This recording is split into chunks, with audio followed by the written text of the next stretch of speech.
बरं का साहेब, पाहुणे जर घरी आले तर पोळी करायची गव्हाची. तुमच्याकडे मुबलकता असेल म्हणा, कारण तुम्ही यवतमाळची माणसं गोसेवा करणारे आहात ना. आम्ही ज्या वेळेला लहान होतो त्यावेळेला पाहुणे जर घरी आले तर त्यांच्यासाठी पोळी तयार करायचे. तर घरातली मुलं काढून देत होते. पाहुणे जेपर्यंत घरी येऊ देत नव्हते मुलांना. का? पोळ्या केलेल्या पाहुणेच खाऊन घेतील, हे पोरच खाऊन घेतील, अशी परिस्थिती होती. घरामध्ये धान्याची कमी होती. घरातला एक माणूस प्रतिष्ठित असलेला, मोठा असलेला फक्त पाहुण्यासोबत जेवण करायला बसायचा. पाहुण्याचं ताट वाढत असताना वेगळी वाढण्याची पद्धत होती आणि घरातल्या माणसाला ताट वाढण्याची पद्धत वेगळी होती. घरातल्या माणसाच्या ताटामध्ये वरून पोळी आणि खालून भाकर.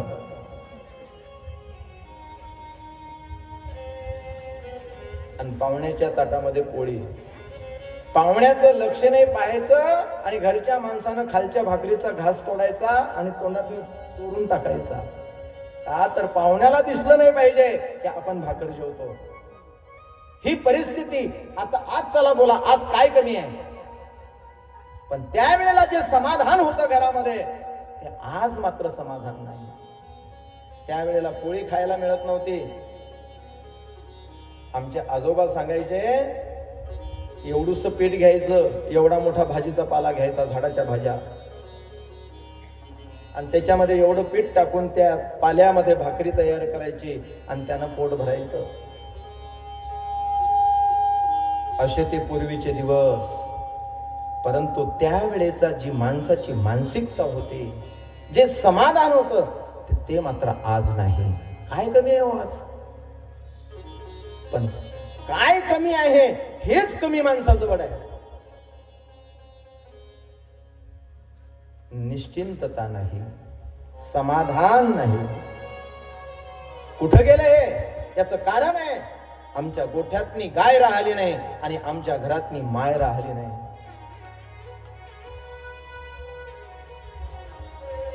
आमच्या घरातल्या मायचा जो विचार आहे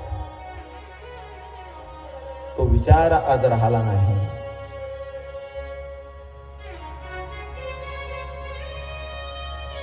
ती गोमाता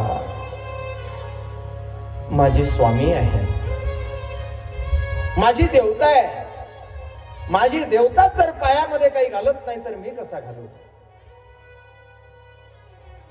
म्हणून माझा भगवान कृष्ण त्या गायीच्या पाठीमागे अनवाणी पायाने फिरायचा त्या गोकुळामध्ये.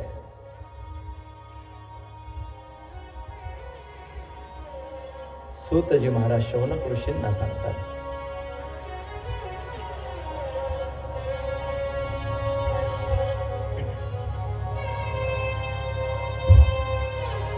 सगळे सगळे सगळे सगळे प्राणी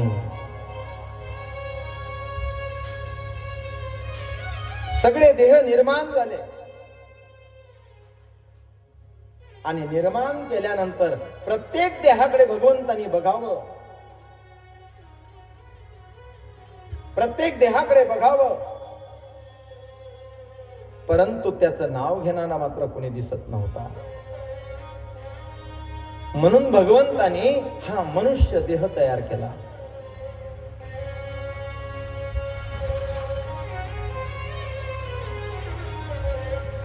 एवढ्या लक्ष योनी तयार केल्या, एवढ्या 4 खाणी तयार केल्या. प्रत्येक जीवाचा जन्म या 4 खाणीमध्ये होतो बरं का. अंडज, जारज, उद्बीज आणि स्वेदज या 4 खाणीमध्ये जन्म होतो. आणि या 4 खाणीमध्ये एका एका योनीमध्ये 84 लक्ष योनी आहेत एका एका खाणीमध्ये. आणि त्या 84 लक्ष योनी फिरून आल्यानंतर हा मनुष्य देह प्राप्त होतो. ऐका, हा मनुष्य देह प्राप्त झाला. पण या मनुष्य देहाला निर्माण केल्यानंतर थोडीशी नजर टाकली तर हा जीव सुद्धा थोड्या वेगळ्या पद्धतीनं चालायला लागला. तो भ्रमिष्ट होत चालला, त्याला भ्रमिष्ट होऊ देऊ नये म्हणून सर्व या जीवाचं मंगल व्हावं म्हणून त्याच्यासाठी पुन्हा एक देह निर्माण करण्यात आला की त्या मनुष्य देहाला कुठे भरकटण्याची गरज नाही. सर्व तीर्थ सर्व देवता त्या एका देहामध्ये तयार करायच्या आहेत, एका ठिकाणी आणायच्या आहेत. पण त्या ठिकाणी भगवान परमात्म्याच्या या जीवाला लागणाऱ्या 3 शक्त्या आहेत. एक लक्ष्मी आहे, एक सरस्वती आहे आणि एक धन्वंतरी आहे. ऐका, माझा आवाज येतोय ना जरासा बरोबर? एक लक्ष्मी, एक सरस्वती आणि तिसरी धन्वंतरी. लक्ष्मी तुम्हाला माहिती आहे ना? माहिती पाहिजे ना? मग त्याच्यासाठीच तर प्रयत्न आहे. सरस्वती तीही पाहिजे, तीही आम्हाला माहिती आहे. धन्वंतरी माहिती आहे की ती आम्हाला आरोग्य देत असते, ती देवता.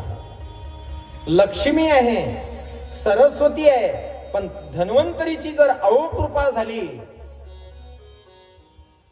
तर ती लक्ष्मी काही कामाची नाही आणि ती बुद्धी सुद्धा एवढी आलेली सरस्वती काही कामाची नाही. म्हणून धन्वंतरी पाहिजे. ह्या 3 देवता मुख्य आहे. या मनुष्य देहाच्या कल्याणासाठी तो देह निर्माण करणं चालू आहे. पण या 3ही देवतांना अभिमान झाला. ब्रह्मदेव आता त्या देहाला निर्माण करत आहे, पण आपण मात्र तसं जायचं नाही. सगळे जण जात होते, सगळ्या देवता पोहोचत होत्या आणि ब्रह्मदेव त्या शरीराच्या ठिकाणी एक एक देवता त्या ठिकाणी स्थापित करत आहेत.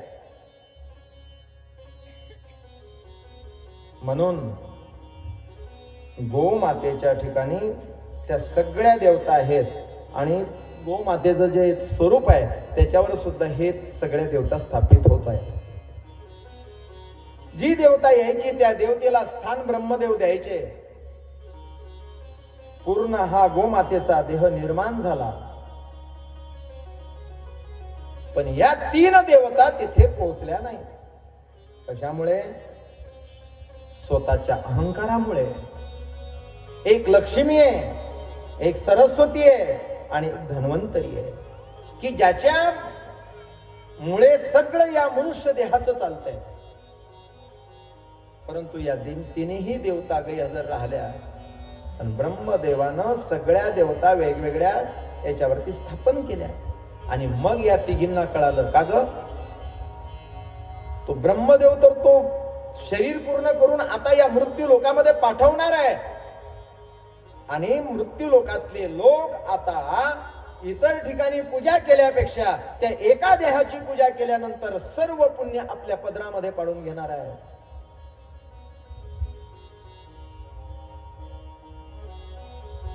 सर्व त्या ठिकाणी ते पुण्य आपल्या पदरी पाडून घेणार आहे. आणि जर त्यांचं पुण्य पदरातनी पाडून घेतल्यानंतर जर त्यांचं कल्याण झालं तर ते आपल्याला कोण विचारणार आहे? लक्ष्मी म्हटली, मग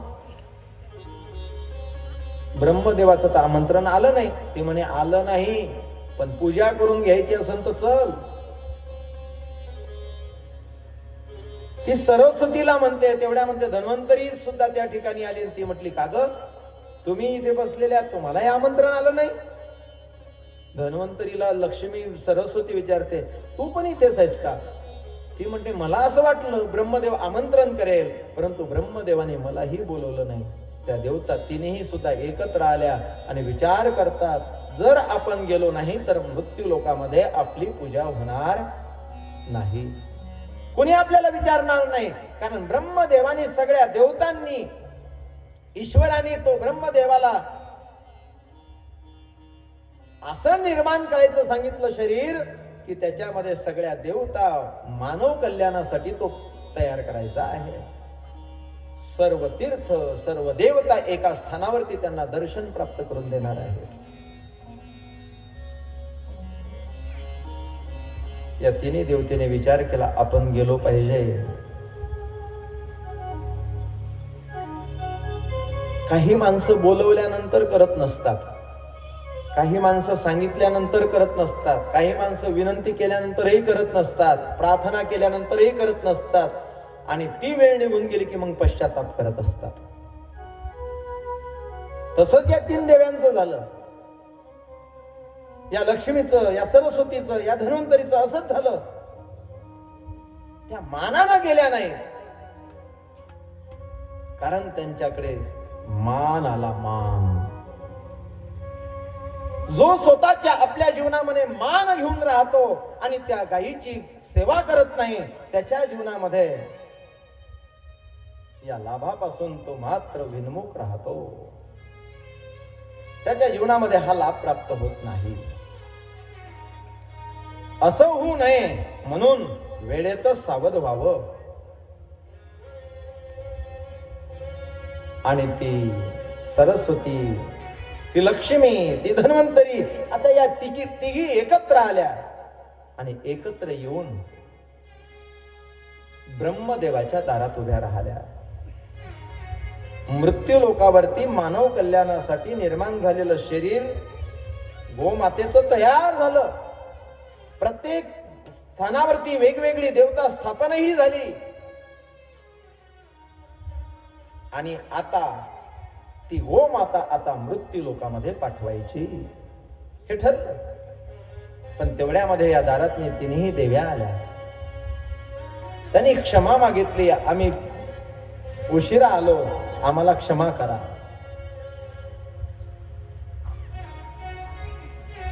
जसं काही निमित्ताने का होईना उशिरा जायचं नसतं, परंतु सत्संगामध्ये उशिरा पोहोचतो. एखादी व्यक्ती, तुम्ही तर मी येण्याच्या आधीच आला तिथे, फक्त थोडीशी एक अडचण आहे, इथे जरासं विणा घेण्यासाठी कसरत करावी लागते डॉक्टर साहेब, तर ते माऊल्यांना थोडासा त्रास होतोय, त्याची व्यवस्था झाली पाहिजे. एकतर विणा बाहेरून ठेवा, नाहीतर येण्यासाठी जाण्यासाठी जागा करा, कोणतंही एक.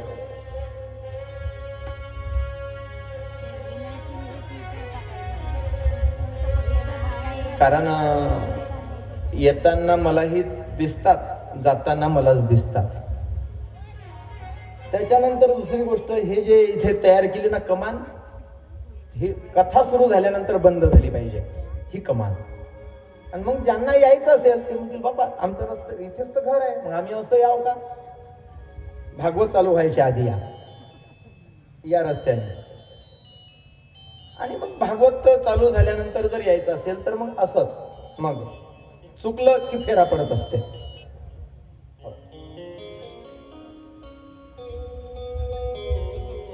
मला काय सांगायचंय, काय सांगत होतो,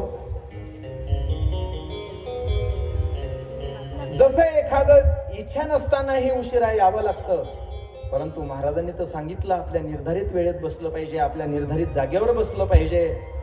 आणि माझी जागा तर आता एकदम पुढे आहे, मंडप तर सगळा भरलेला आहे, आता कसं जावं? नाही जावं तर फल भेटत नाही, आणि जावं तर सगळा मंडप भरला, आता काय करावं?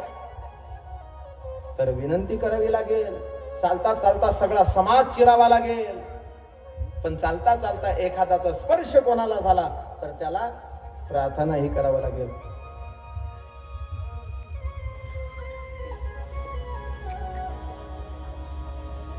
उशिरा येणारी व्यक्ती जर पुढे आली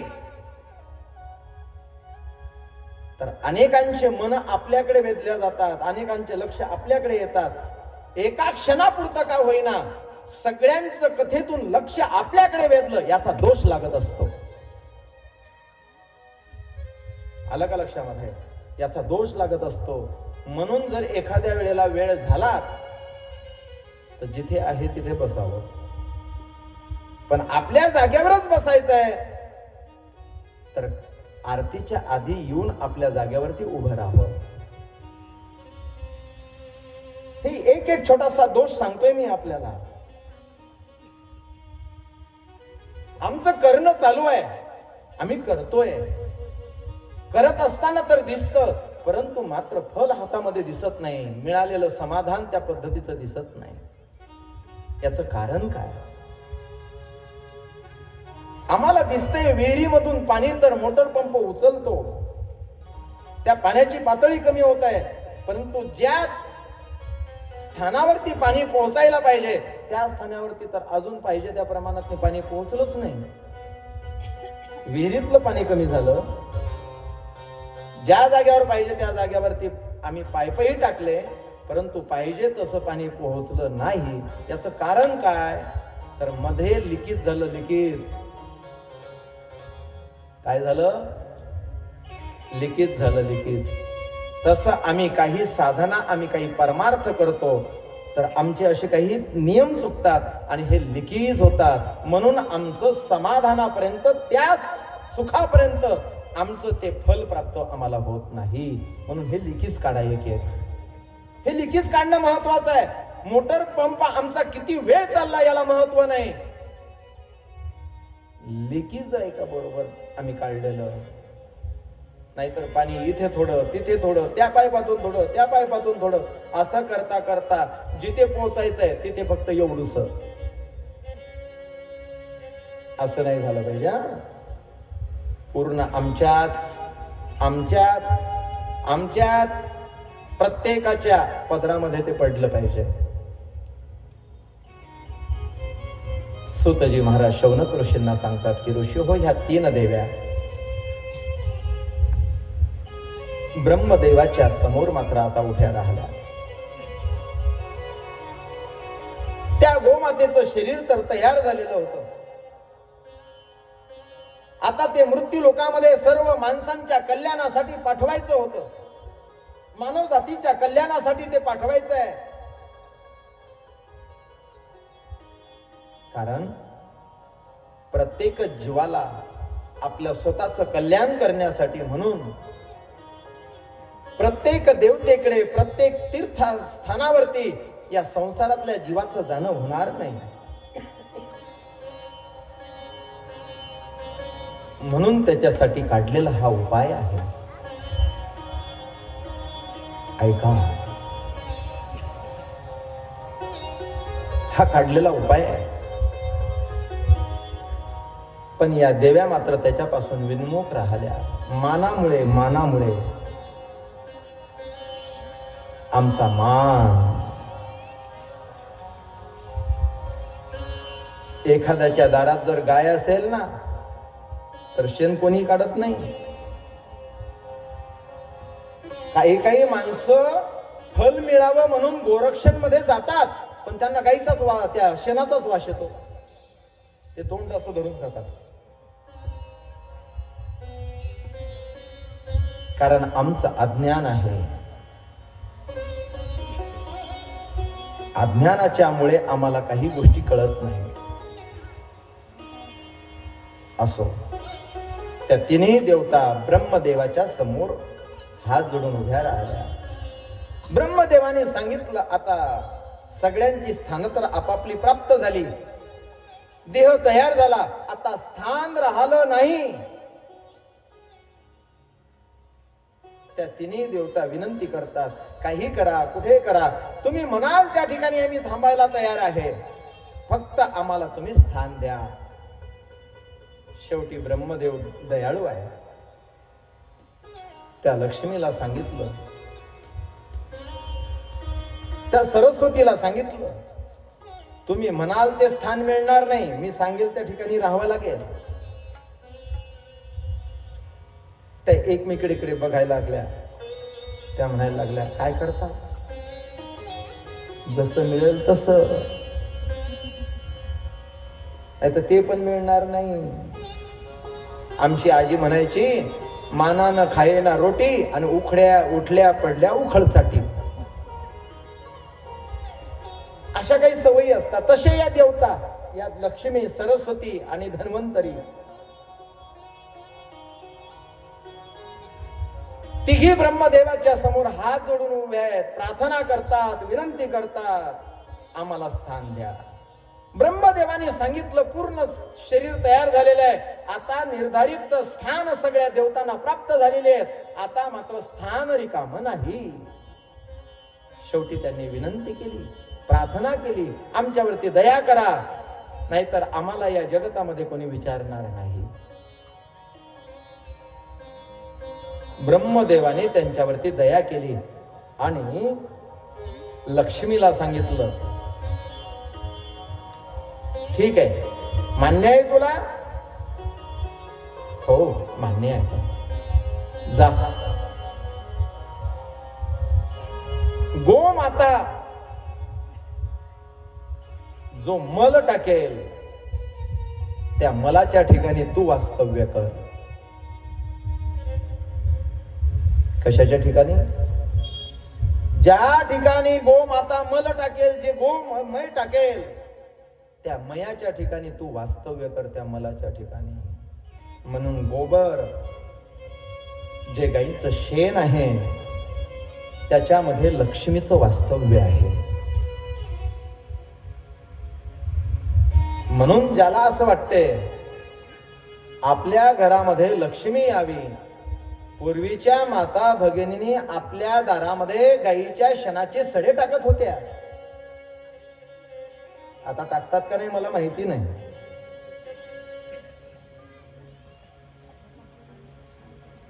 आता गायच नाही तर टाकाव कशाचा?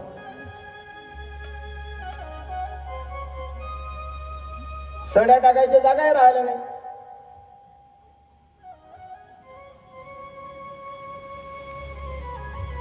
ज्यांना असं वाटते आपल्या घरामध्ये लक्ष्मी राहावी, कमीत कमी स्वयंपाक घर तरी सुद्धा गाईच्या शेणानं सारवलेला असावं.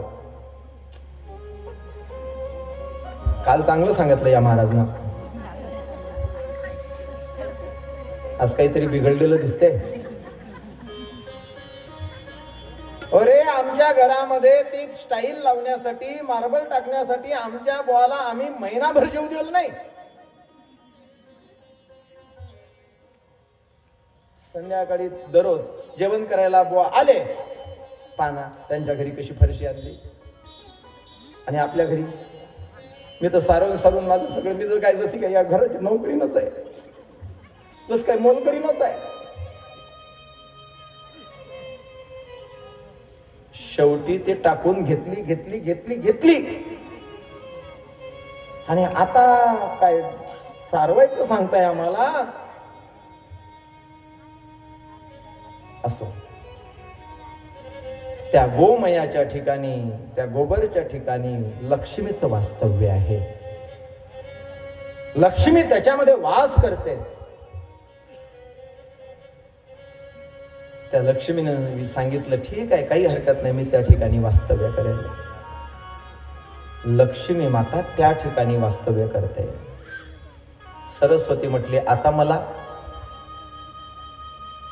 कारण आता गोमातेच्या ठिकाणी तुम्हाला स्थान नाहीये. टाकाऊ पदार्थामध्ये, गाईच्या टाकाऊ पदार्थामध्ये तुम्हाला वास्तव्य आहे. म्हणून गोमयामध्ये लक्ष्मीला स्थान दिलेलं आहे. आणि सरस्वतीला सांगितलं, तुला जी गोमाता दूध देणार आहे त्या दुधाच्या ठिकाणी तू वास्तव्य कर. सरस्वतीला स्थान दुधामध्ये दिलेलं आहे. दूध हे अमृत आहे, गाईचं दूध अमृत आहे. पण आता दुधाच्या नावाने आम्ही बाजारात, मार्केटमध्ये विष मात्र सेवन करायला लागलो. एखाद्याला जर आता विचारलं ना मुलाला, अरे बाबा दूध कोण देते, त्याला माहितच नाही, गाय देत असते, त्याला माहितच नाही. त्याला जर विचारलं, अरे बाबा दूध कोण देते, ते म्हणे आमच्या घरी मामा देते. कारण दूधवाला मामा, दूध मामा देतो. त्याला माहितीच नाही की गाय दूध देत असते, कारण त्याच्या जीवनामध्ये त्यानं कधी गाय आपल्या दारात बघितलीच नाही. म्हणून माणसं दुधाचे पदार्थ म्हणून आज मशीन पासून निर्माण झालेल्या दुधाचे पदार्थ खायला लागतो. दुधाचे पदार्थ म्हणून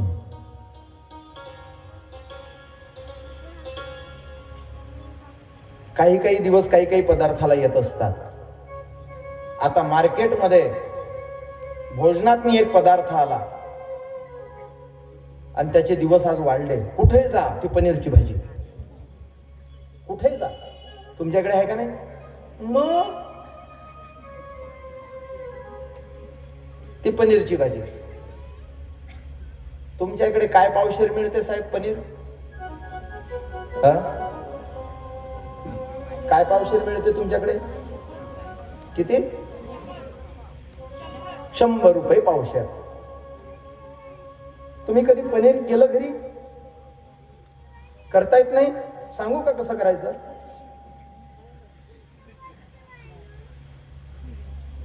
एक पावशेर पनीर करण्यासाठी गाईचं दूध 5 लिटर लागते.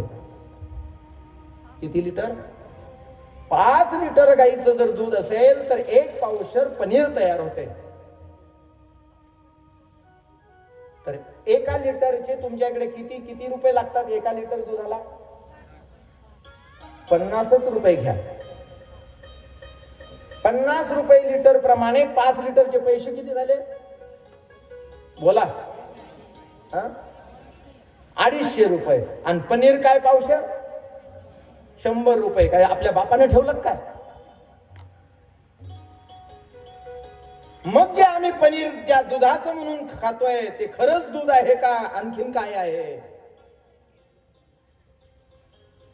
कधी विचार केलाय? कधीच विचार आम्ही हा करत नाही. मग काय म्हणतील आम्ही पनीर खाव का नाही खाव? तुमचं तुम्ही ठरवा.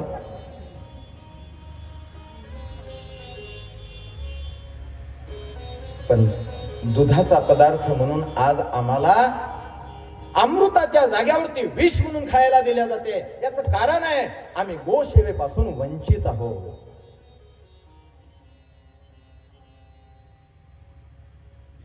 आपलं भाग्य आहे की आपल्या जवळ आपल्या यवतमाळमध्ये 2-3 गोरक्षण आहेत.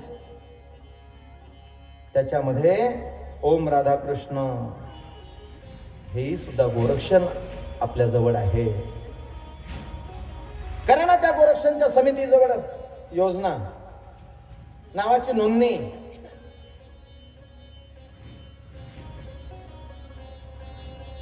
जर त्या सरस्वतीची कृपा, त्या लक्ष्मीची कृपा आपल्यावर व्हावी असं वाटत असेल, आम्ही एकत्र येऊन गजानन महाराजांच्या सेवेसाठी इथून शेगावला जातो. ऐका ऐका ऐका ऐका. तुमच्या इथला गट आहे का एखादा इकडचा? कोण केला का गट तयार? आपल्या विदर्भामधून, महाराष्ट्रामधून काही तिरुपती बालाजीला सेवेधारी लोक जातात. जावं, काही हरकत नाही. शेगावला गट तयार करावं, जावं, काही हरकत नाही. पण ज्या गजानन महाराजांनी त्या गोमातेला मानवी जीवनाचं कल्याण साधन करण्यासाठी म्हणून तिला शांत केलं, ती अशी गोमाता आपल्या जवळ नाही, दारात नाही गाय तर कमीत कमी जिथे आपलं जे जवळ गोरक्षण आहे त्या गोरक्षणला महिन्यातून 1 दिवस तर सेवेसाठी द्या. करा ना ग्रुप. आज आम्ही शेजारीनी 10 जणी आहोत. आम्ही आज 10 लोक आहोत. त्या समितीकडे विनंती करा, प्रार्थना करा की या दिवसाला येणारी जी सकाळची सेवा आहे ती गोबरची असो, ती दुधाची असो, जी सेवा असेल ती आमच्या पदरामध्ये तुम्ही द्यावी अशी प्रार्थना करा. करा ना हा ग्रुप. बचत गट आहेत का?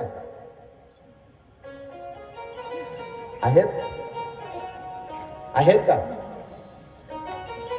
करा, काही हरकत नाही. प्रपंचासाठी एखाद्या वेळेला कामी पडेल.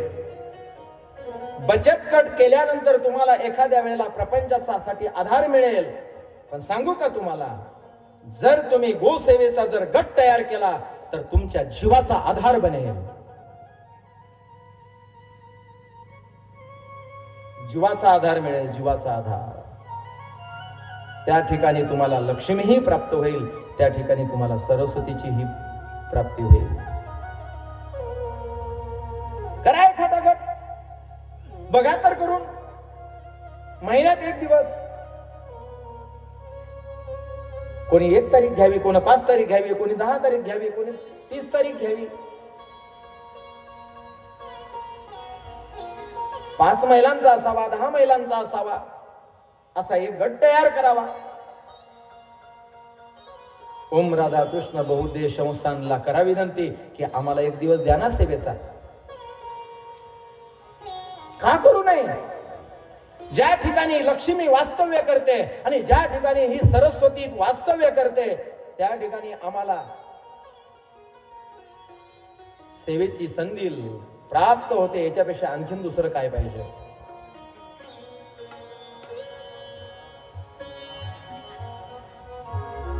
कोणाकडे धनार्जन असेल, ईश्वरानं दिलेली प्रसाद रूपी ती संपत्ती असेल, तर त्या संपत्तीचा सरस्वतीच्या मातेच्या चरणावरती त्या ठिकाणी सदुपयोग करावा. आलं का लक्षामध्ये? ज्याची जी शक्ती असेल ती सेवा आपण करू शकतो. ज्याचं शरीर चांगलं असेल त्यांनी शारीरिक सेवा करावी. ज्याच्याकडे संपत्ती असेल त्यांनी संपत्तीने सेवा करावी. ज्याच्याकडे सत्ता असेल त्यांनी सत्तेने सेवा करावी.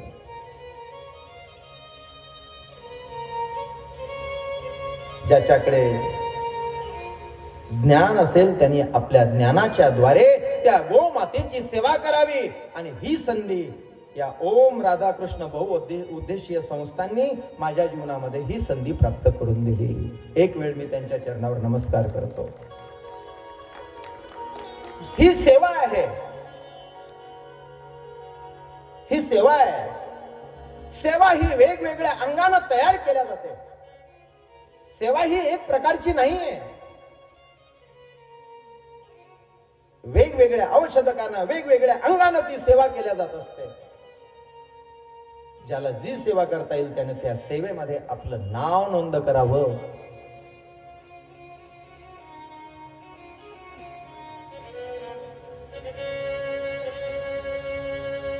त्या सरस्वती मातेला सांगितलं तुला त्या दुधाच्या ठिकाणी वास्तव्य करावं लागेल. त्या सरस्वती मातेने कबूल केलं. ठीक आहे, मी त्या ठिकाणी राहील. ज्यांना असं वाटते ना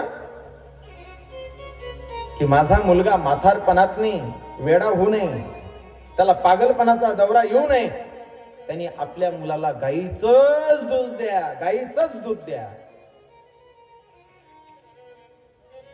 60 रुपये नाही, 70 रुपये नाही, 80 रुपयानं जरी मिळत असेल आणि 50 रुपयानं म्हशीचं मिळत असेल तरी देऊ नका. आणि गाईचं दूध 100 रुपयानं जरी आणण्याची वेळ पडली तर गाईची सेवा म्हणून 10-20 रुपये जर जास्त गाईच्या दुधाला आपण दिले तर ती सुद्धा आपली सेवा घडू शकते. आपल्या मुलाला सरस्वती प्राप्त होईल आणि त्या गाईची सेवा आपल्या धनाच्या अर्जनातून प्राप्त होईल. 50 रुपयाचा आम्ही विष विकत घेतो, तर गाईचं शुद्ध दूध जर आम्हाला मिळत असेल तर ते अमृत आमच्या मुलाला का आम्ही देऊ नये? मी तर म्हणतो 60-70 रुपये काय, एखाद्या वेळेला 70 रुपयाचा भाव असेल तर त्यांना म्हणावं हे 10 रुपये आमच्या गोसेवेसाठी ठेवा. 1 लिटर आम्ही 80 रुपये देऊन देऊ. ही एक सेवा आहे. गोसेवा ही वेगवेगळ्या माध्यमातून केल्या जात असते आणि सरस्वतीची कृपा आपल्या परिवारावरती आपल्याला करता येते. गाईच्या दुधामध्ये 2 गोष्टी आहेत, एक शक्ती आहे आणि एक सरस्वती आहे. म्हशीच्या दुधामध्ये फक्त शक्ती आहे, सरस्वती नाहीये. 100 गाई एका ठिकाणी बांधलेल्या असू द्या आणि गाईचं वासरू सायंकाळच्या वेळेला त्या गोठ्यामध्ये सोडा, ते या गाईजवळ त्या गाईजवळ जाणार नाही. मग 100 गायीतून फक्त त्याचीच आई आणि त्याच आईच्या कासेला ते लागतंय. त्याचं नाव आहे गाईचं वासरू. का तर त्यानं तिचं दूध पिलेलं आहे म्हणून त्याला तेवढी बुद्धी आहे. म्हशीचं बघा, म्हशीचं 5 म्हशी असू द्या, तुमच्याकडे काय म्हणतात? म्हशीच्या याला त्या पारड्याला काय म्हणतात? टोंग. काय म्हणतात तुमच्याकडे त्या म्हशीच्या याला, बछड्याला? वगारू. वगारू. वगारू, त्याचं नावच वगारू. ज्यानं सोडलं पहिले त्याच्या पायात घुसते आणि ते त्याच्या तोंडावरती एक झपका देते. त्याला असं वाटते इथे झपका बसला, ही माझी आई नाही वाटते. मग तिथून निघते, पहिल्या म्हशीच्या काशेत घुसते, ती लात मारते, तिथून तोंड काढते, पुढच्या याच्यात जाते, तिथे लात मिळते. जिथे लात मिळाली नाही ती माझी आई, तिथे पिते. हे म्हशीचं दूध पिणाराचं.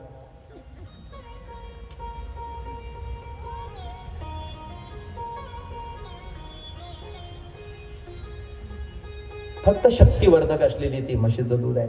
कारण म्हैस जी आहे ते विश्वकर्म जी म्हैस आहे ती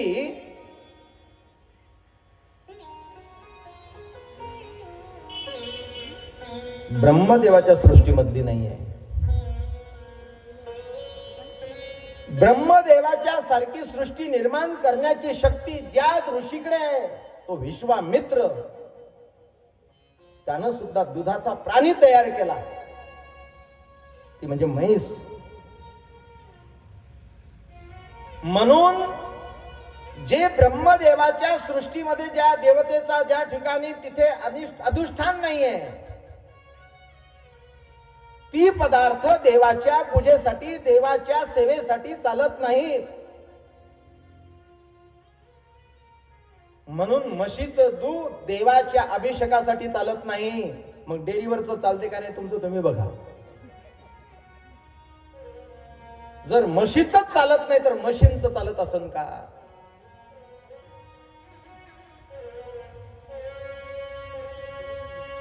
म्हणून त्याच्यासाठी गाईचं दूध लागते बरं का. हा, आमच्या धर्म कार्याला कोणतंही जर करायचं असेल तर पंचगव्य लागतात. पंचगव्याशिवाय यज्ञ पूर्ण होत नाही. एखादं सत्कर्म जर तुम्हाला यज्ञामध्ये जर जायचं असेल तर त्या ठिकाणी पहिले गाईच्या शेणाचा वापर केला जातो. त्या भूमीला जरी पवित्र करायचं असेल तर त्या गाईच्या शेणाचा वापर केला जातो.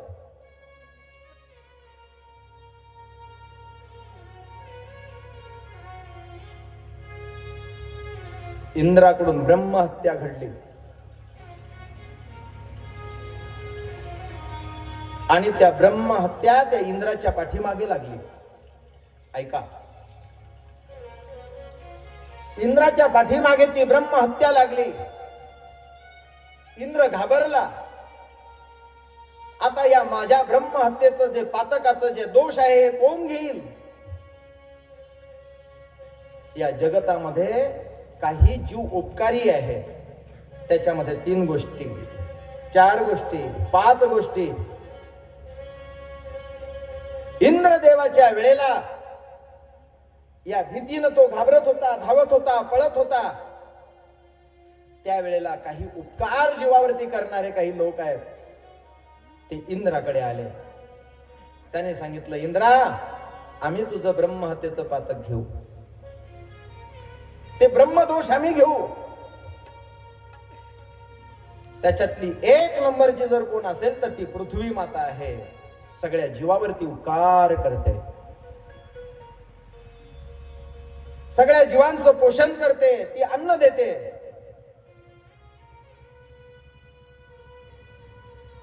ऐका, पण त्या भूमीनं ठरवलं की मी ही ब्रह्महत्येचा दोष घेणार आहे.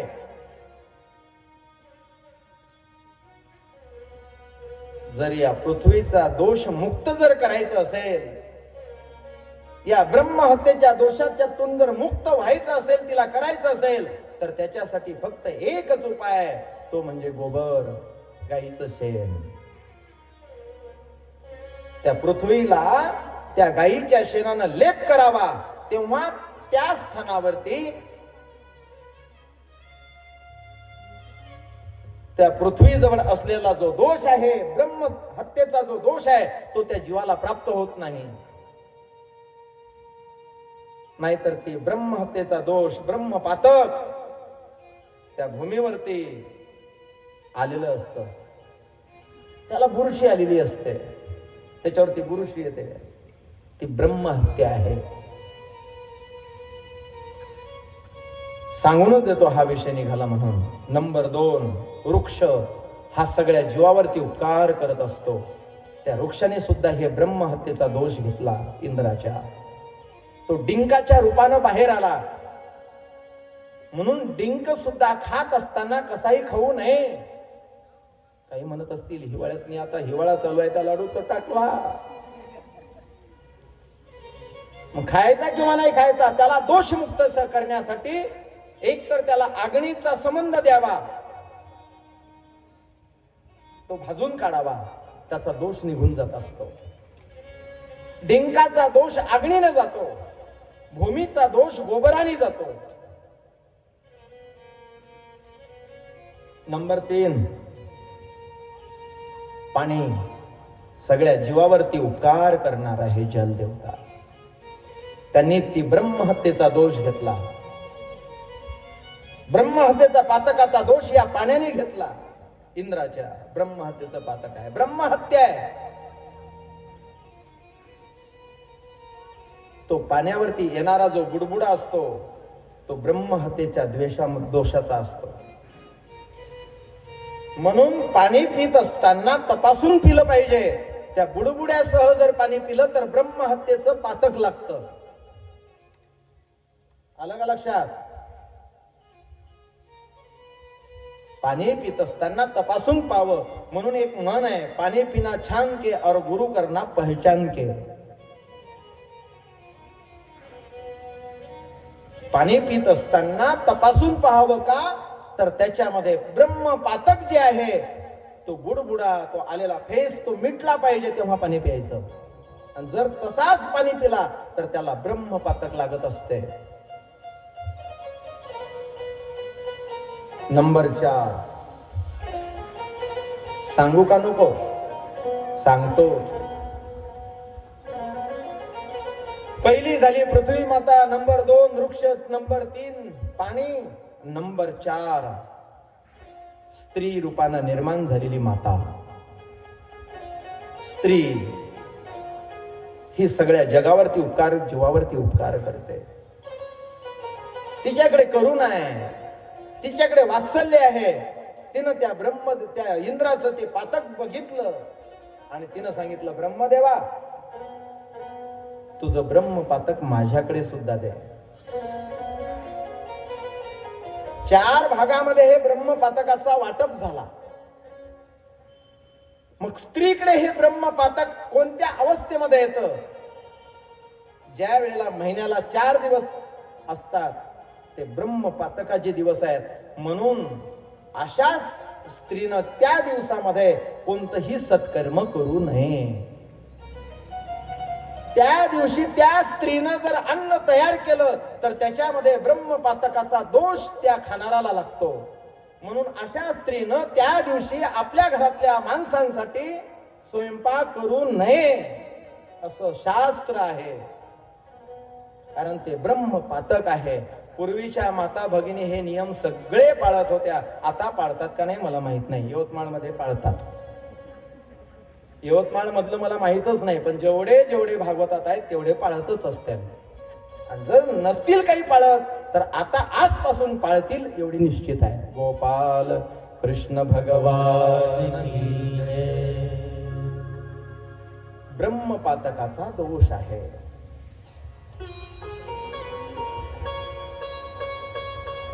नंबर 1 पृथ्वी माता, नंबर 2 वृक्ष.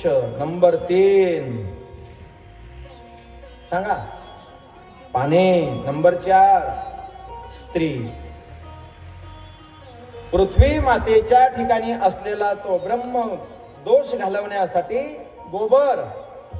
नंबर 3. नंबर 2 वृक्षाच्या ठिकाणी असलेला तो ब्रह्मपातकाचा दोष त्या डिंकापासून घालवण्यासाठी अग्नी. जलावरती निर्माण झालेला फेस बुडबुडा त्याची शुद्धी करण्यासाठी हवा. नंबर 4 स्त्रीकडून जो ब्रह्महत्येचा दोष झाला, एखाद्या वस्तूला स्पर्श झाला, त्याला मुक्त करण्यासाठी गोमूत्र.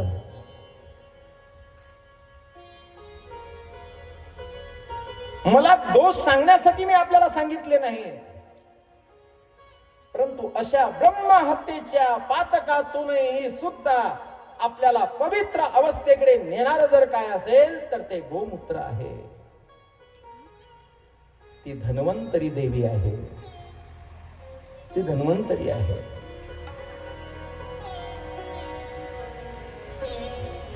गाईच्या पंचगव्यांनीच सत्कर्म पूर्ण होत.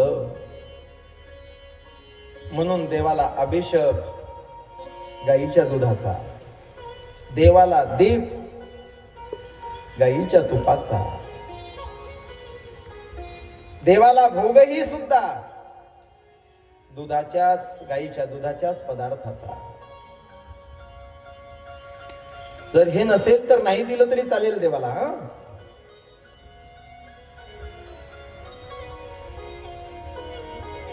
काही ब्रह्मदेवाच्या सृष्टीमध्ये आहे तर काही विश्वामित्राच्या सृष्टीमधले आहेत. विश्वामित्राच्या सृष्टीमध्ये निर्माण झालेली पदार्थ ईश्वराच्या सेवेमध्ये चालत नाहीत, कारण ती अहंकारानं निर्माण केलेली आहेत. त्या विश्वामित्राने जी सृष्टी निर्माण केली ती स्वतःच्या अहंकारानं तयार केली. म्हणून अहंकाराने निर्माण झालेले जे पदार्थ आहेत त्या पदार्थाने भगवान परमात्म्याची सेवा करता येत नाही. म्हणून लक्ष्मी ही सुद्धा नम्र झाली, म्हणून सुद्धा गोमय सुद्धा ईश्वराच्या सेवेसाठी चालतं. लक्ष्मी सुद्धा विनम्र झाली, म्हणून गाईचं दूध सुद्धा ते देव ईश्वराच्या सेवेसाठी चालतं. आता धन्वंतरी तीही नम्र झाली, तिला सांगितलं तुला स्थान गोमूत्राचं आहे. या 3 टाकाऊ पदार्थामध्ये 3 देवतांना स्थान दिलं. 3 देवतांना 3 स्थान दिले. एकीला दुधाच्या ठिकाणी, एकीला गोमयाच्या ठिकाणी, तर एकीला गोमूत्राच्या ठिकाणी. म्हणून गोमूत्र हे सुद्धा मनुष्यासाठी एक वरदान आहे. वरदान आहे, वरदान. आता मी काही वैद्य डॉक्टर म्हणून बसलो नाही, नाहीतर तो मला गोमूत्राचे फायदे या ठिकाणी सांगितले असते. गोमूत्राच्या ठिकाणी जे गुण आहेत ते वेगवेगळे आहेत. एक सांगू का तुम्हाला? अनेकांना आता मुखांचे आजार झाले, अनेकांना आहेत. दातांचे आजार झाले, अनेकांना आहेत. त्याच्यामुळे अन्नाचे कण त्या दातामध्ये जाऊन बसतात आणि मुखामध्ये दुर्गंधी येते. काय येते? दुर्गंधी येते. त्याच्यासाठी अनेक खर्च करावा लागतो त्या माता भगिनींना. हे इकडून गोमाता आली.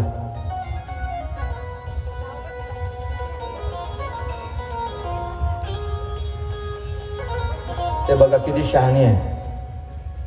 तिला असं वाटलं ते आलेले आहेत, मला नाही का प्रवेश?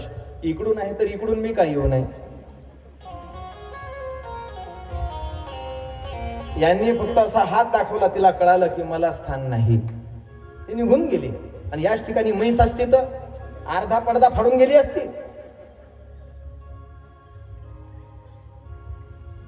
हाणली असती तर हाणणाराच्या अंगावर आली असती, त्याला खटवून गेली असती. तिचं नाव म्हैस, कारण ती अहंकारामध्ये आहे. गोमातेच्या ठिकाणी तिन्ही देवता विनम्र होऊन आलेले आहेत. जे पहिल्या देवता त्या ठिकाणी स्थापित झाल्या त्यांचं काय, त्यांनी विचार केला, बापरे, सगळ्यात श्रेष्ठ असलेल्या ह्या 3 देवता आहे, लक्ष्मी आहे, सरस्वती आहे, धन्वंतरी आहे.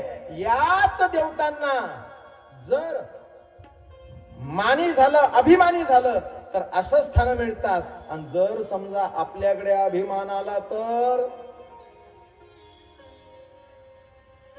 आपल्याला अभिमान आला तर आपलं काय होईल. म्हणून सगळ्या देवता त्या ठिकाणी नम्र होऊन त्या स्थानावरती बसलेल्या आहेत,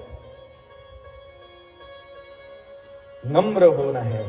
आणि मग जो नम्र होत असतो तो या जगतातली सर्व शक्ती आपल्यामध्ये समावत असतो, समावून घेत असतो.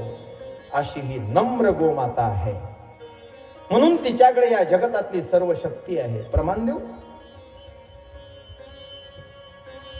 नम्र झाला भूता, नम्र झाला भूता, नम्र झाला भूता, नम्र झाला भूता, नम्र झाला भूता, नम्र झाला भूता, नम्र झाला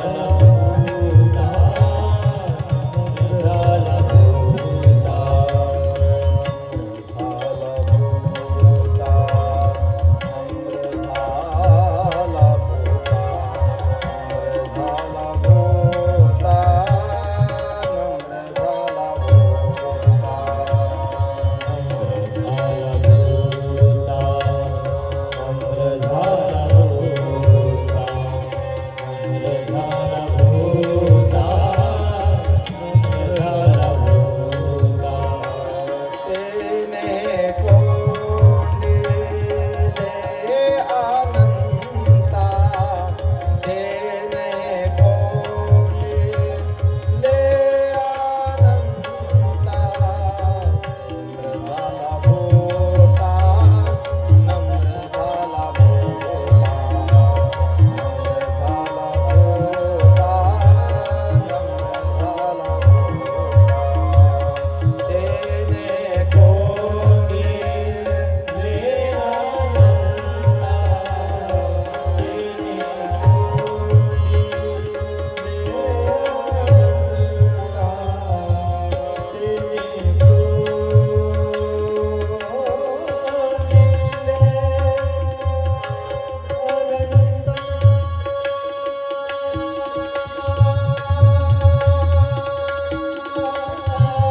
नम्र होतो.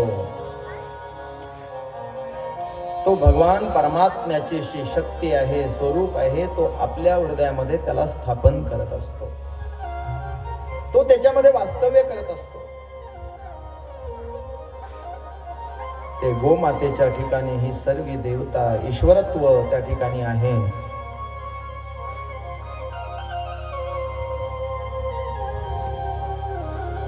ज्यांना आरोग्य लागत असेल त्यांनी गायीजवळ जावं. त्याच्यातनी बीपी आहे का कोणाला? सांगू का? मग सांगू का? पण या ठिकाणी मी जे सांगण्यासाठी आलो तर ते गोमातेची सेवा करायसाठी आलो. पण हे औषध सांगायचं म्हटल्यानंतर काही फुकट सांगू का?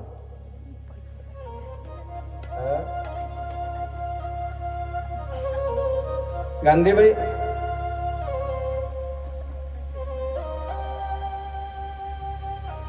सांगू का? मग आम्ही ऐकायसाठीच आलो. पण कराल का? जर फुकट मिळालं ना तर माणसाला किंमत वाटत नाही. जर विकत असत ना, लोक म्हणतात की पोराला जर सांगितलं बाबू औषध घे, पैशानं आणलं, 500 रुपये लागले, घे. आणि फुकट असलं जाऊ दे ना, नाही घेतलं तर फेकून दे.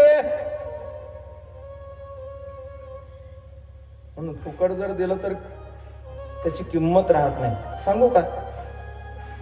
सांगू का? सांगतो आता. सांगू? सांगू? सांगतो. सांगू का? सांगू? सांगतोच. सांगू?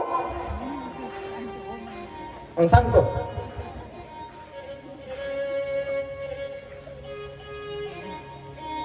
ज्यांना बीपी आहे ना त्यांनी, डॉक्टर साहेब सांगू का? नाही, तुमचं क्लिनिकला आधीच तर कुलूप लावून ठेवलं तुम्ही 7 दिवस. याच्यात मेडिकल नाही ना कोणाचं? सांगू? सांगतो. सांगू म्हणता? खरंच सांगू का? सांगू? सांगतो. ऐका.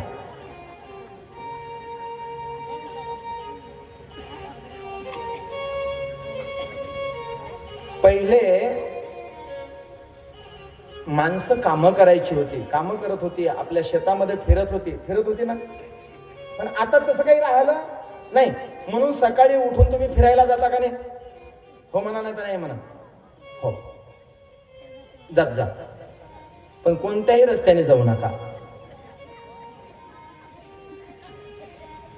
मी सांगतो त्या रस्त्याने जा. कोणत्या रस्त्याने जायचंय? ज्या रस्त्याने गोरक्षण आहे. जो रस्ता गोरक्षणकडे जातो, हे कोणासाठी सांगतोय मी?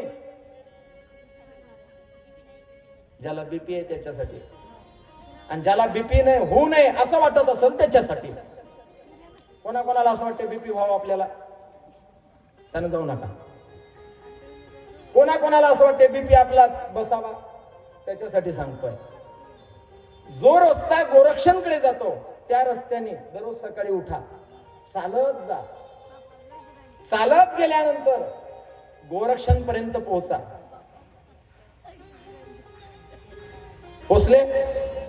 पोहोचले. तिथल्या सेवेधाऱ्यांना विनंती करा, आम्हाला आतमध्ये घेऊ द्या. पण हे करत असताना फुकट करायचं नाही. गाडगे महाराज जर कोणाच्या घरचं जर अन्न सेवन करायचं असेल, एखाद्या गावामध्ये जर कीर्तनाला गेले, संत गाडगे महाराज कोणाच्या घरी जर समजा कोणाच्या गावाला जर कीर्तनाला गेले तर तिथलं अन्न फुकट खात नव्हते. काहीतरी त्या घरातल्या माणसाला सांगायचे की बाबा रे काहीतरी काम दे, काम सांग. त्या घरातली लाकडं फोडायची आणि मग मात्र तिथे काय करायचे, एक भाकरी म्हणून हातात घ्यायचे आणि त्या दारातनी वट्यावर बसून भाकरी खायचे. ही संत परंपरा आमच्या विदर्भाची आहे, एवढी उज्ज्वल आहे. आम्हाला फुकट कोणाचं पाहिजे नाही. आज माणसाला फुकटच पाहिजे, फुकटच पाहिजे.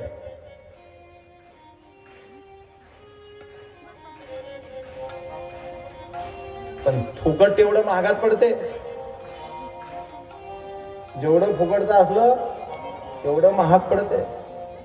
आता ते सांगत बसत नाही, कारण मला वेळ नाही. आता मी घड्याळ बघितलं, काय वैरी आहे घड्याळ हे माझं. 3 तर वाजले, पण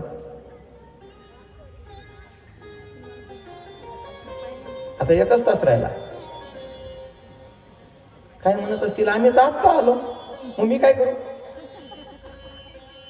हे ते 12:30 वाजताच आले. तुम्ही किती वाजता आले? 12:30लाच आले.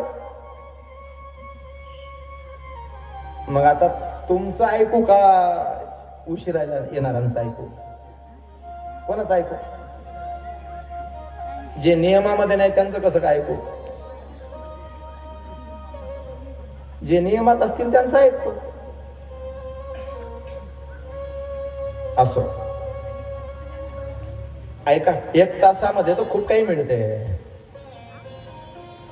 1 तास उरला खटवांग रायासी, भाग्य दशा कैसी प्राप्त झाली.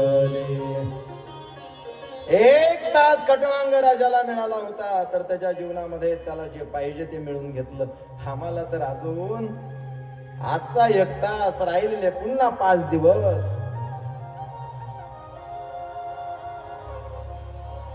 असं तुम्हाला माहित आहे म्हणून तर उशिरा येत नसताना की खूप वेळ आहे, खूप वेळ आहे असं म्हणून तर येत नसताना.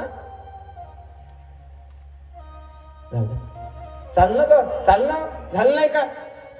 दुसरा दिवस असता आहे उद्यापासून. आज काय काही नाही मा, हे आलं ना. आता मला असं वाटलं चांगलं, आता तू तपते. काही गोष्टी मी ठेवल्या होत्या वळवायच्या, पण याच मड गेलं वेळेवरच. झालं, गेलं त्याचं मड. असं सुतजी महाराज शौनक ऋषींना सांगतात. बीपी साठी उपाय सांगून देतो एवढा, विसरत नाही, काळजी नका करू.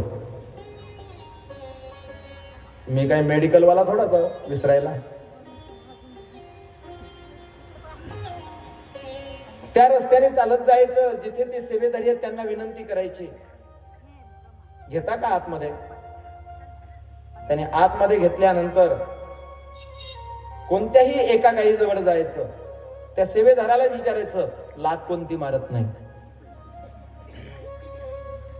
तर एका गावात असं सांगितलं, एका माणसानं तो प्रयोग केला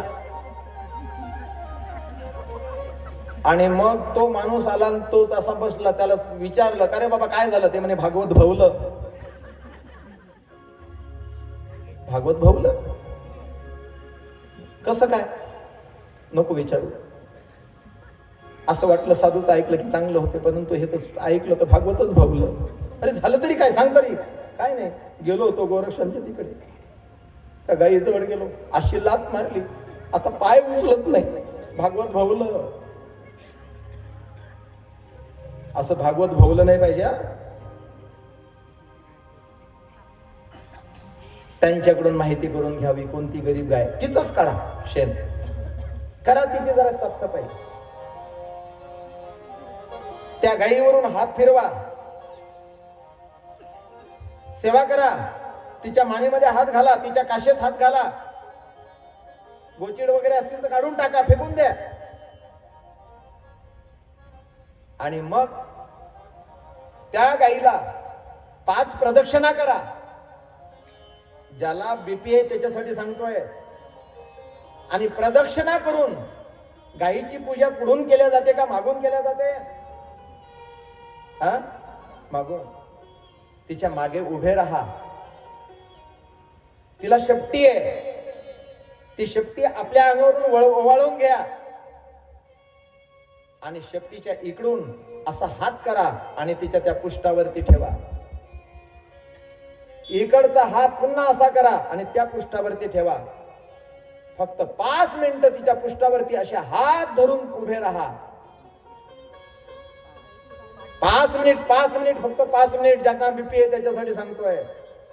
5 मिनिट फक्त गाईच्या पृष्ठावरती असे हात ठेवायचे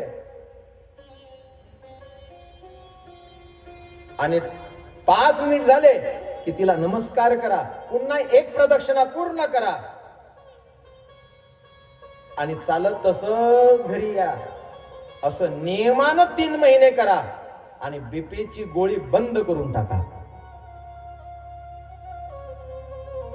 कमी जास्त झालं तर आपलं नाव सांगू नका, पण तसं होणार नाही. गोळी सुटल्यानंतर शेजारीनं जर विचारलं तर एकच सांगा, भागवतकाराची कृपा आहे, अजिबात नाही. भागवताची कृपा आहे, अजिबात नाही म्हणावं.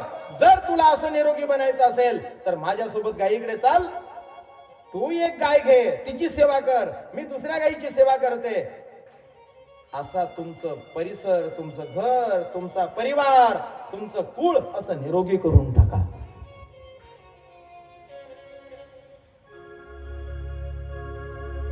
कोणाला अस्थमाचा आजार आहे का? अस्थमाचा आजार, अस्थमा कळतो ना. दमाचा आजार, दमाचा आजार आहे का कोणाला? आसन तर सांगतो, नाही तर विनाकारण. पेशंट नसल्यावर कशाला विनाकारण? जर आता कोणाला लागत असतील औषध तर येऊन भेटा. आणि नाही मला भेटता आलं तर फक्त गोमातेला दररोज जाऊन भेटा. न कळत कळत तुमचे अनेक आजार निघून जातील. अशी बहुउद्देशीय संस्था ओम राधाकृष्ण हे गोवा गोसेवा केंद्र आपल्या ठिकाणी जवळच आहे. करा ना, करून तर बघा ना.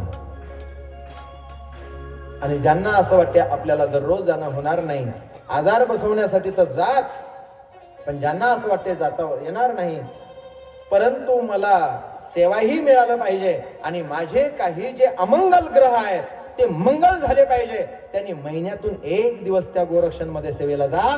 तुमच्या जीवनातला एकही ग्रह अमंगल राहणार नाही. सगळं मंगल आणि चंगल तुमच्या जीवनात झाल्याशिवाय राहणार नाही. गोविंद बोलो हरि गोपाल गोविंद बोलो हरि गोपाल गोविंद बोलो हरि गोपाल गोविंद बोलो हरि गोपाल गोविंद बोलो गोपाल बोलो गोविंद बोलो गोपाल बोलो गोविंद बोलो हरि गोपाल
शौनक ऋषींना सांगतात की ऋषी,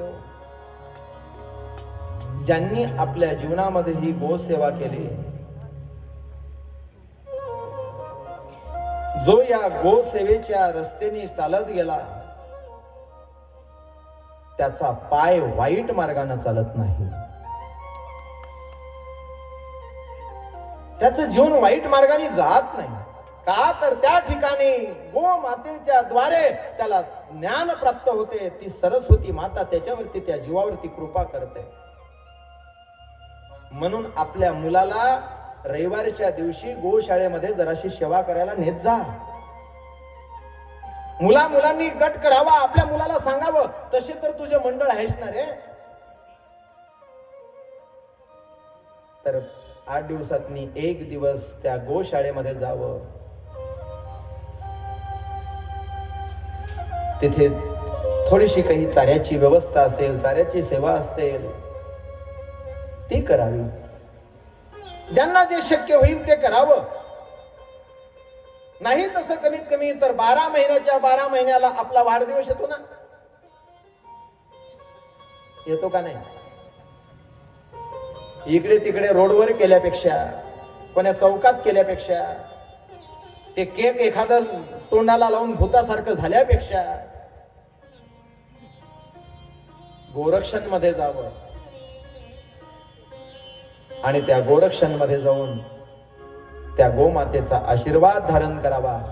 जो काही वाढदिवसासाठी इकडे खर्च होणार होता तो खर्च या बेमानांना दिल्यापेक्षा त्या गोमातेच्या चाऱ्यासाठी द्या. बस तुमच्या आयुष्यातला खरा वाढदिवस त्या दिवशी होईल. करून तर बघा, अनुभव तर घ्या. डॉक्टर म्हणत असताना एवढी गोळी तर घेऊन बघा, नाही जमलं तर 3ऱ्या दिवशी या.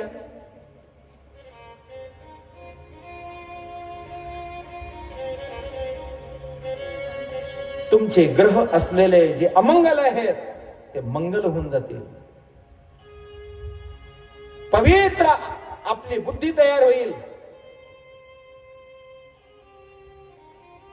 आपला मार्ग चुकणार नाही.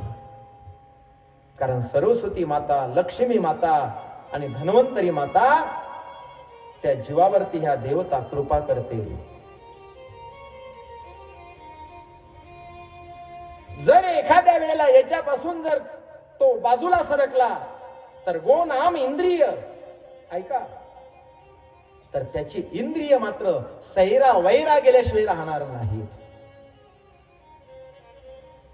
त्या इंद्रियाच्या द्वारे मात्र आता त्याचं जीवन बिघडेल. एवढं मोठं चांगलं उत्तम शरीर प्राप्त असून सुद्धा त्याचं जीवन उत्तम राहणार नाही.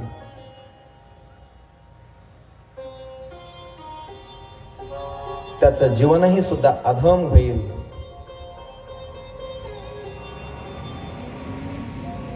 म्हणून हा मिळालेला जो मनुष्य देह आहे, हा मनुष्य देह कशासाठी खर्च करू नका. त्या इंद्रियाचं ऐकून कुठेही पोहोचू नका. या इंद्रियाच्या मागे जर गेलात, या इंद्रियाचं जर ऐकलात तर एवढं मोठं माती मोल जीवन होऊन जाईल. माती मोल होईल हे जीवन, माती मोल. म्हणून आपल्याला संत प्रार्थना करतात की बाबा रे, मनुष्य देह अनमोल रे, मिट्टी में मत खोल रे, अब तो मिला है फिर न मिलेगा कभी नहीं, कभी नहीं, कभी नहीं रे. अब जो मिला है फिर न मिलेगा कभी नहीं, कभी नहीं, कभी नहीं रे. मनुष्य देह अनमोल रे, मिट्टी में मत खोल रे, अब तो मिला है कभी दादा, हे दादा, कभी नहीं, कभी नहीं, कभी नहीं रे. अब जो मिला है फिर न मिलेगा कभी नहीं, कभी नहीं, कभी नहीं रे.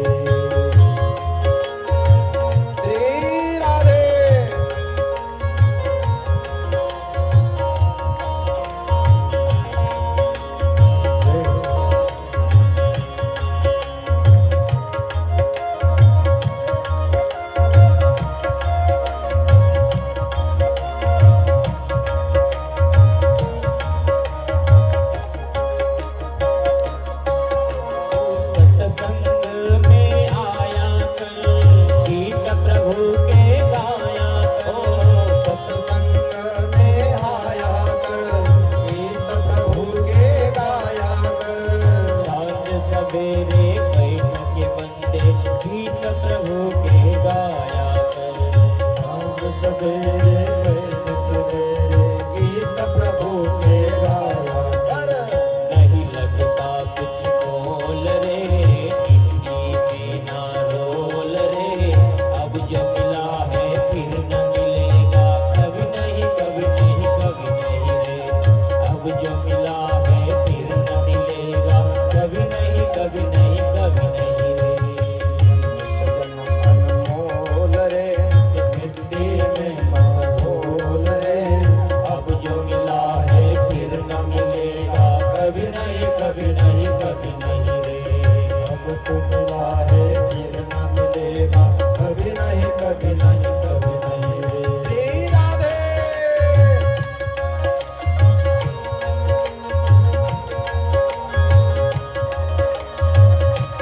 हे गोविंद।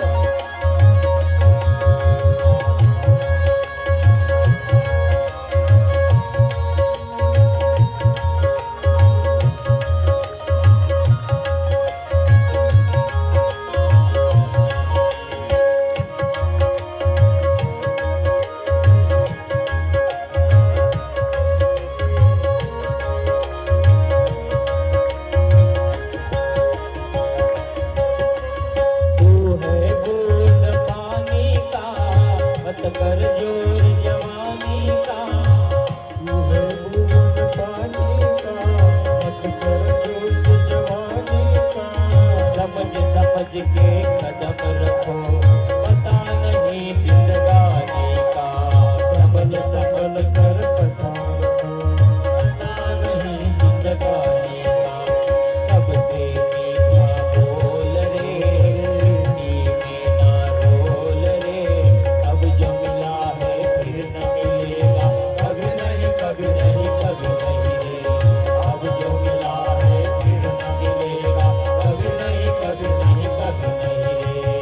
मनुष्य जन्म अनमोल रे, मिट्टी में मत घोल रे। अब जो मिला है फिर न मिलेगा, कभी नहीं कभी नहीं कभी नहीं रे, अब जो मिला है फिर न मिलेगा, कभी नहीं कभी नहीं कभी नहीं रे, अब जो मिला है फिर न मिलेगा, कभी नहीं कभी नहीं कभी नहीं रे, अब जो मिला है फिर न मिलेगा, कभी नहीं कभी नहीं कभी नहीं रे। कभी नहीं कभी नहीं कभी नहीं रे। मनुष्य जन्म अनमोल रे, मिट्टी में मत खोल रे। अब जो मिला है फिर न मिलना मिलेगा, मिलेगा, कभी नहीं कभी नहीं कभी नहीं रे। अब तो मिला है फिर न मिलेगा, कभी नहीं कभी नहीं कभी नहीं रे। मनुष्य जीवनामध्ये प्राप्त झालेला आहे। याच देहामध्ये कळते योग्य काय अयोग्य काय, पण योग्य दिशेला जर गेला नाही तर अयोग्य दिशेला हे इंद्रिय तुम्हाला घेऊन गेल्याशिवाय राहणार नाही।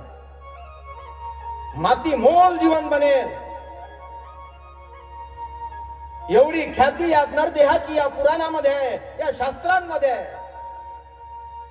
पण त्याला ही किंमत राहणार नाही। तोही देह मातेत जाईल, मातेत जाईल। जाऊ नये असं वाटत असेल तर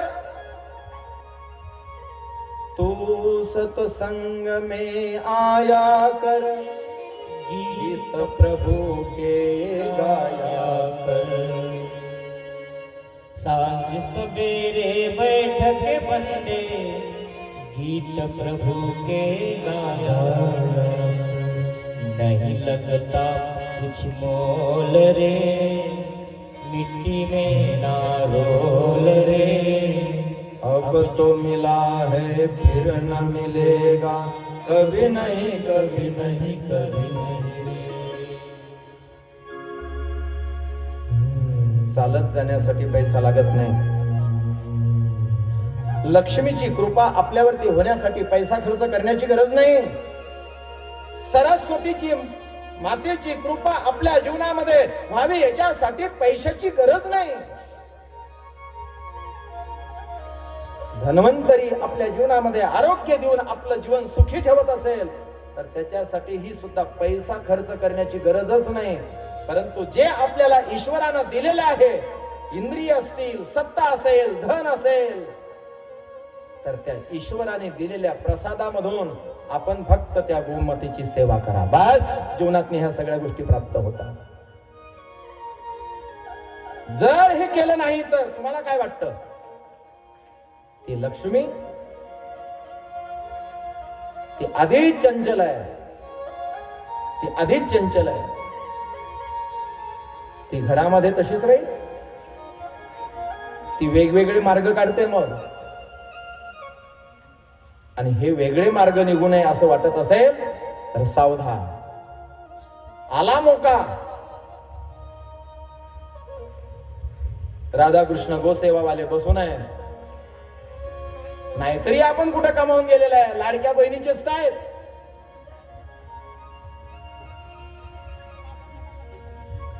काय हरकत आहे? काढा ना एका महिन्याचे, देऊन टाका गोशाळेला.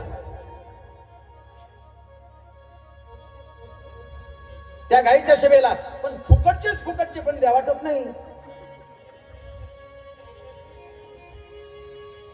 काही कमावले का? आणि जर समजा तुम्ही हे या चांगल्या कामासाठी लावले नाही ना, तर ते कोणत्या कामासाठी जातील सांगता येत नाही. तुम्हाला काय वाटते बँकेत राहतात?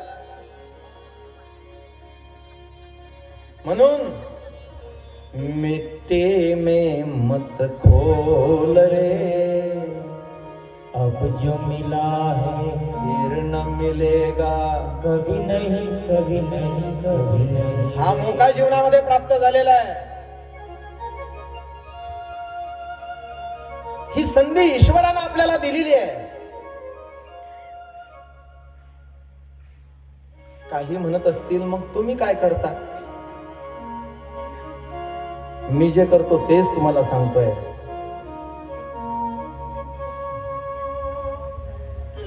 ज्याच्याकडे जे आहे ते दिलं पाहिजे. माझ्या गुरुदेवाने माझ्याकडे हे शब्दरूपी धन दिलेलं आहे, हे ज्ञानरूपी धन दिलेलं आहे. आणि हे धन मी फक्त माझ्या गुरुदेवानं दिलेल्या आज्ञेनुसार वाटण्यासाठी आलोय.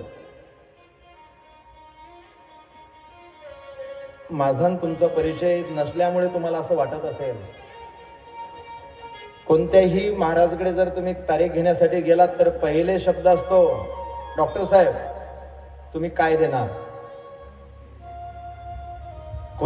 कोणाकडेही जा, पहिले आमचं पाकिट काय, किती देणार, तरच आम्ही या व्यासपीठावरती बसतो.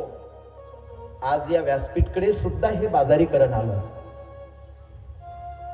याची कारण आता मला या विषयावरती सविस्तर बोलायचं नाही आहे, पण माझ्या गुरुदेवाच्या कृपेने मी इथेच नाही, हे तर गोसेवाच आहे, इथेच नाही कुठेही जरी गेलो तर या व्यासपीठावर बसण्यासाठी 1 रुपया ठरवत नाही आणि या व्यासपीठावरती आलेला 1 रुपया घरीही नेत नाही.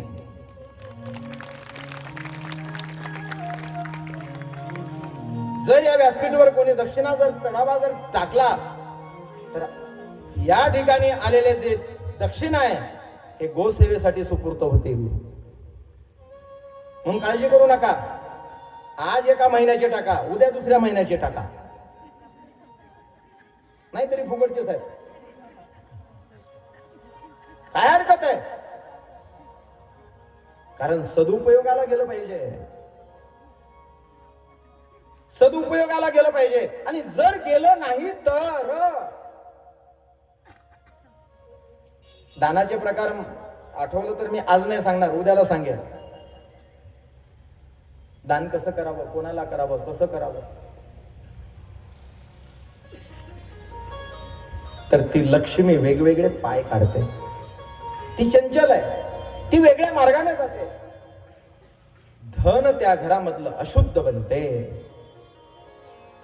जर अशुद्ध बनलं, आता जो तो आपलं फिल्टरच पाणी प्यायला लागला. तुमच्या इकडे कसं काय मला माहिती नाही.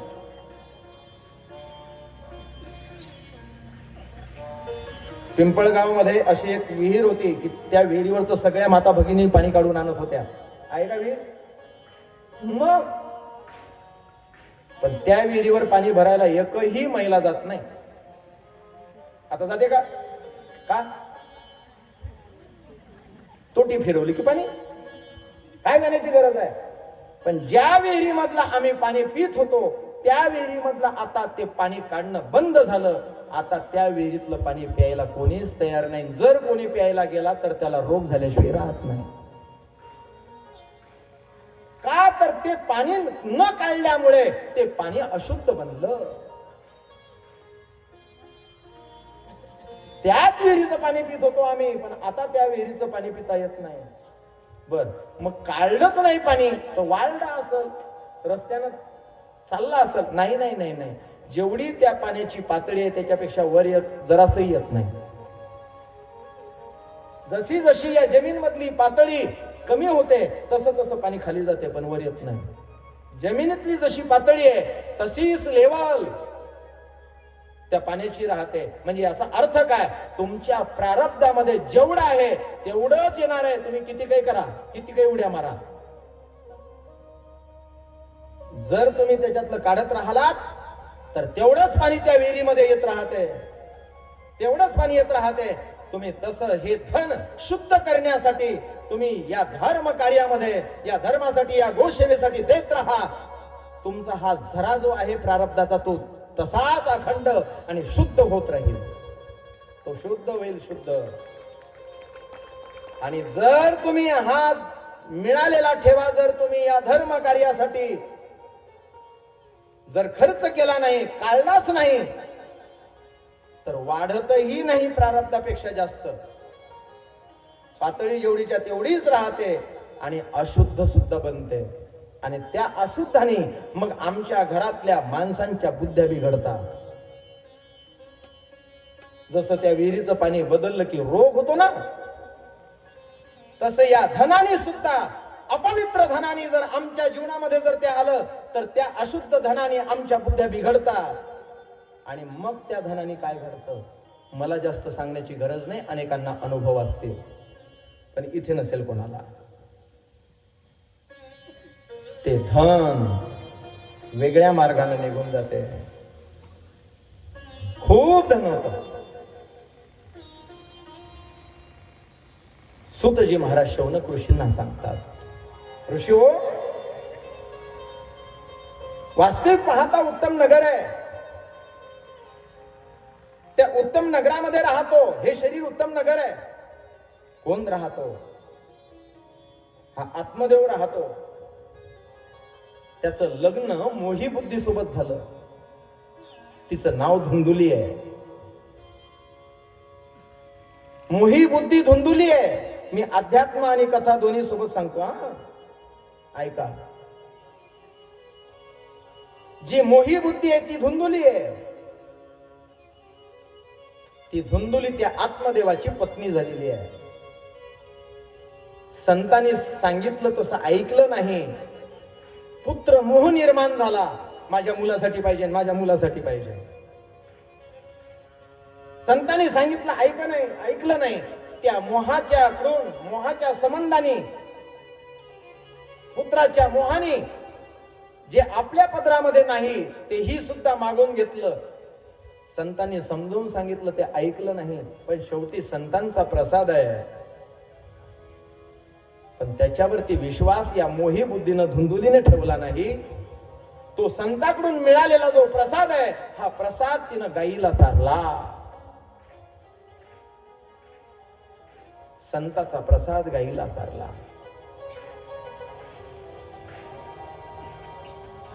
परंतु आपल्या पतीला काय सांगायचंय म्हणून तिच्या मैत्रिणीनं असत्याकडे नेलं. आणि ज्या वेळेला सत्याची संगती तुटते, असत्याची संगती प्राप्त होते, तेव्हापासूनच जीवनामध्ये दुःखाला सुरुवात होत असते. ती आपल्या पती सोबत खोटी बोलली, कुटिली व्यवहार केला. हे आहे तो पुत्रमोह. खोटं बोलायला लावते. कसं बोलायला लावते आता काय सांगत बसू. हे किती खोटं असते, कसे येतात. ज्या वेळेला मोदी साहेबांनी 2000च्या नोटा 1000च्या नोटा बंद केल्या त्यावेळेला हा मोह बाहेर पडला बायांचा. घरी बसल्या बसल्या पैसे कमावतात बायका. हो, घरी बसल्या बसल्या. कशा काय कमवत असतील? प्रपंचामध्ये तडजोड करून 1 लिटर दूध आणायचं, त्याच्यातलंच वाचवायचं, ते दुसऱ्या दिवशी वाचवायचं, त्याचे सगळे पैसे मडक्यात. भाजी आणायची, काटकसर करायची, बरोबर सांभाळायचं, सगळं काटकसर. प्रपंच कसा करावा तुमच्याकडून शिकायला पाहिजे. ते माणसाकडून जमत नाही. आणि एवढं करून त्याच्यातले पैसे वाचवायचे आणि आपल्या पर्समध्ये टाकायचे. असं करत करत करत करत 100चे 200, 200चे 300, 300चे 500, 500च्या 2 नोटा, त्याची 1000ची नोट. कारण जराशा जागेत बसली पाहिजे. 1000च्या 2 नोटा, ती नोट मोडायची आणि त्याची एकच नोट 2000ची करून ठेवायची. अशा अशा अशा 2-2000, 2-2000. पण मोदी साहेबांना काय केलं काय माहित, रात्री 12 वाजता जाहीर करून दिलं 2000च्या नोटा बंद. मग त्यावेळेला पर्स मधल्या बाहेर पडल्या. त्यावेळेला कळालं मावल्या घरात